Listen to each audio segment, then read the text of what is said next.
दोस्तों तीन बड़ी खबरें लेकर हाजिर हुआ हूं। पहली खबर तो छत्तीसगढ़ के बीजापुर से है, जहां एक बड़ा हादसा हो गया है। 9 जवान हमारे देश के शहीद हो चुके हैं। देखिए, अब तक कश्मीर में 300 किलो आरडीएक्स कहां से आया था, इसका पता तो सरकार नहीं लगा पाई। और अब हमारे फिर से इंटेलिजेंस का फेलियर सामने आया है। सरकार एक बार फिर से कटघरे में खड़ी हो गई है। बेहद बड़ी खबर है, विस्तार से इस पर हम चर्चा करेंगे। इसके अलावा दिल्ली में विधानसभा चुनाव हो रहा है और वहां पर एक बहुत बड़ा खेल निर्वाचन आयोग यानी चुनाव आयोग के नाक के नीचे खेला जा रहा है। अब इसमें चुनाव आयोग की भी संलिप्तता है या नहीं, इस पर भी सवाल उठने लगे हैं, क्योंकि कई ऐसे वोटर्स हैं जिनके नाम वोटर लिस्ट से काटे जा रहे हैं, तो कई के जोड़े जा रहे हैं। प्रमाण लेकर जब आम आदमी पार्टी के लोग पहुंचते हैं निर्वाचन आयोग, तो ऐसा घुमा फिरा कर जवाब दिया जाता है। अब उस पर पूरी आम आदमी पार्टी जो है वो बौखलाई हुई है। लाजमी है, क्योंकि एक बहुत बड़ा खेल, देखिए ईवीएम से तो अब तक खेल हो रहा था, अब तो वोटर्स ही गायब कर दिए जा रहे हैं विपक्षी पार्टियों के। इस पर जो पीसी किया गया है, जो दिल्ली की सीएम अतिशी ने पत्र लिखा है, उसकी भी रिपोर्ट आपको हम बताएंगे। दोस्तों इधर उत्तर प्रदेश में क्या हो रहा है, संजय निषाद यूपी कैबिनेट के मंत्री हैं, वो बगावती सुर अपना लिए हैं, बगावत पर उतर गए हैं और कह रहे हैं कि बीजेपी में कई विभीषण बैठे हैं जो पार्टी को न जाने कितनी लोकसभा सीटों पर हरा दिए और 2027 के लिए बीजेपी तैयार रहे। खटिया खड़ी होने जा रही है। ये बात कोई विपक्ष नहीं, कोई सपा के नेता नहीं, निषाद पार्टी के संजय निषाद कह रहे हैं, जो योगी की सरकार में कैबिनेट मंत्री हैं। तो ऐसी कई खबरें हैं दोस्तों, तीनों खबरों पर हम इस तरह से चर्चा करेंगे। आप सभी का हम पहले स्वागत कर ले द लाइव टीवी में। द लाइव टीवी, सच सबसे आगे। मेरा नाम उदीप तारन है। चलिए खबरों की शुरुआत करते हैं। सबसे पहले चलिए छत्तीसगढ़ के बीजापुर में एक बड़ा हादसा हुआ है। तस्वीरें देखिए आप, बीजापुर में बहुत बड़ी नक्सली हमला हुआ है दोस्तों, जिसमें 9 जवान हमारे देश के शहीद हो गए हैं। सवाल उठता है कि आखिर इंटेलिजेंस क्या कर रही है, भारत में इंटेलिजेंस है भी या नहीं है। देखिए, अब तक दोस्तों आपको याद होगा 2019 का फरवरी महीना जब पुलवामा में अटैक हुआ था। अटैक क्या हुआ था, पूरी दुनिया दहल गई थी उस अटैक से। 300 किलो आरडीएक्स ब्लास्ट किया था, लेकिन अब तक हमारी सरकार उस निष्कर्ष पर नहीं पहुंची कि वो आरडीएक्स वहां पर आया कैसे, इंटेलिजेंस क्या कर रही थी। और अब देखिए, और सबसे बड़ी बात दोस्तों कि देखिए, अभी कुछ ही दिन पहले आपको याद होगा, कुछ दिन पहले क्या, दो तीन दिन पहले की घटना है, छत्तीसगढ़ में ही एक युवा पत्रकार की हत्या हो गई थी और अब वहां पर फिर से एक बार दिल दहलाने वाली घटना घटी है। और सबसे बड़ी बात कि देखिए, इन घटनाओं से सरकार को कोई फर्क नहीं पड़ रहा है। मोदी जी अपनी यात्रा में व्यस्त हैं, अमित शाह पार्टियों को जोड़ने तोड़ने में लगे हैं कि बिहार में कैसे उनका सीएम बन जाए, किसी राज्य में कैसे उनके सांसद बढ़ जाएं, कैसे शरद पवार की पार्टी तोड़ ले, कैसे जदयू तोड़ ले, इसमें वो लगे हुए हैं। इन घटनाओं से केंद्र सरकार में बैठे हमारे प्रधानमंत्री और गृह मंत्री को ऐसा नहीं है कि उनको जानकारी नहीं है, सब चीज़ की जानकारी है उन्हें, लेकिन यहाँ पर ना वो जाएंगे, ना इसको लेकर कुछ पोस्ट लिखेंगे और ना ही सरकार की तरफ से कोई खासी प्रतिक्रिया आएगी। बस जो फॉर्मेलिटी होती है, जो औपचारिकता होती है, उतना भर का ही निर्वहन सरकार करने जा रही है। अब इसके अलावा दोस्तों एक और मसला है, आपको याद अगर होगा, इस देश में डीमोनेटाइजेशन हुआ था, विमुद्रीकरण हुआ था, नोटबंदी याद है।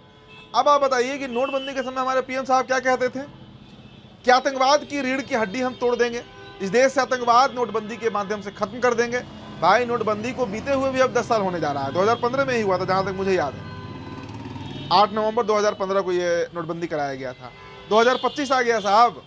अब बताइए कि 10 साल के बाद कहां आतंकवाद खत्म हुआ, लगातार आतंकवादी हमले हो रहे हैं। सबसे ताज़ा बीजापुर का आप उदाहरण लीजिए, इस देश के 9 जवान शहीद हो गए, 9 लोग और 9 मतलब माँ होंगी, उनका आज कोख उजड़ गया। और ये सरकार दावा करती थी उस समय कि आतंकवाद की कमर टूट जाएगी, लेकिन कमर हमारे आर्मी की टूट रही है, इंटेलिजेंस के फेलियर से और प्रधानमंत्री साहब के रवैये से। चलिए अगली खबर दोस्तों दिल्ली से है। दिल्ली में क्या हो रहा है आपको पता है, वहाँ विधानसभा चुनाव हो रहा है।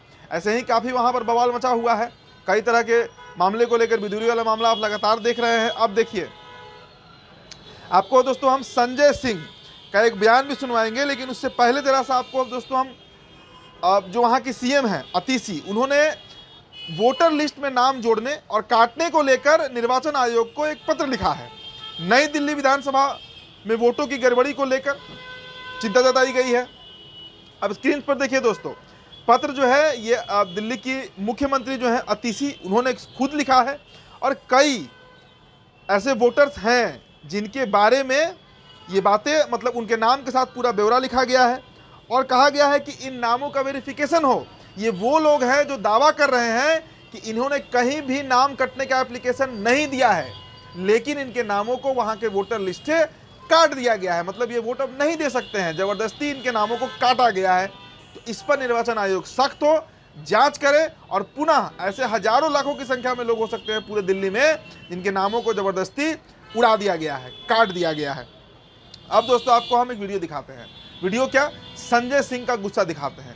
संजय सिंह राघव चड्ढा के साथ इलेक्शन कमीशन गए थे, वहां पे उन्होंने बातचीत किया है और निकले हैं जब वहां से, उसके बाद उन्होंने सच्चाई बताई है कि दरअसल निर्वाचन आयोग के नाक के नीचे ये खेल कैसे हो रहा है। ये वीडियो आप देखिए दोस्तों। तो ये चुनाव आयोग के नाक के नीचे इतना बड़ा घोटाला हो रहा है नई दिल्ली विधानसभा क्षेत्र में, जहां के विधायक अरविंद केजरीवाल जी हैं।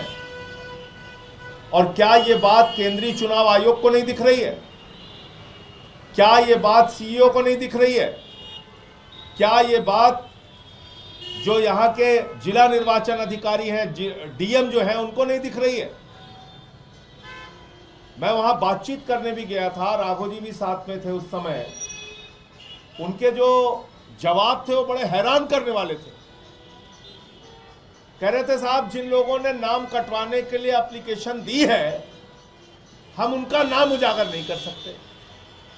तो दोस्तों देखिए, दिल्ली में बहुत बड़ा खेल हो रहा है और इसका खुलासा हो रहा है लगातार, लेकिन सबसे शर्म की बात कहिए, चिंता की बात कहिए इस लोकतंत्र में यही है कि निर्वाचन आयोग के आंख के सामने, नाक के ठीक नीचे सभी घटनाएं घट रही हैं, लेकिन निर्वाचन आयोग इस पर चुप्पी साधे हुई है। चलिए अब अगली खबर देखिए। अगली खबर उत्तर प्रदेश से है। गोरखपुर में निषाद पार्टी के जो अध्यक्ष हैं संजय निषाद, यूपी कैबिनेट में मंत्री हैं, योगी आदित्यनाथ की कैबिनेट है। अब ये क्या कह रहे हैं? ये कह रहे हैं कि बीजेपी के अंदर बहुत सारे विभीषण बैठे हुए हैं, ऐसे विभीषण जिन्होंने पार्टी का बंटाधार किया है और 2024 का लोकसभा चुनाव से बीजेपी को सबक लेना पड़ेगा। अगर नहीं लेती है तो 2027 के लिए तैयार रहे, बीजेपी का उत्तर प्रदेश से सुपड़ा साफ हो जाएगा। देखिए उन्होंने कहा है कि बीजेपी के भीतर कई विभीषण पड़े हुए हैं जिन्होंने लोकसभा चुनाव में उत्तर प्रदेश में पार्टी की हार में अपनी भूमिका अदा की है। संजय निषाद का कहना है कि निषादों को लेकर मुख्यमंत्री, प्रदेश अध्यक्ष और महामंत्री तक को गुमराह करने वाला कोई विभीषण है, जिसकी वजह से बीजेपी लगभग 40 से ज़्यादा सीटें हार गई हैं। तो देखिए दोस्तों, उत्तर प्रदेश में बीजेपी में, और देखिए खासकर योगी आदित्यनाथ के खिलाफ, आपको पता है कि अनुप्रिया पटेल हो या उनके पति हो कैबिनेट मिनिस्टर हैं, या संजय निषाद जैसे लोग हों, मतलब जो गठबंधन के साथी हैं बीजेपी के, उनके अंदर एक गुस्सा जरूर पनप रहा है, क्योंकि एक तरफा कार्रवाई जिस तरह योगी आदित्यनाथ कर रहे हैं उससे पूरे उत्तर प्रदेश सरकार के ऊपर एक बहुत बड़ा सवाल खड़ा हो रहा है। और देखिए दोस्तों, 2 सालों के बाद उत्तर प्रदेश में चुनाव होने जा रहा है। इस बार लोकसभा के चुनाव परिणाम बीजेपी के पूरी तरह खिलाफत में रहे थे, मतलब 50% से अधिक सीटें वहां पर बीजेपी हार गई थी।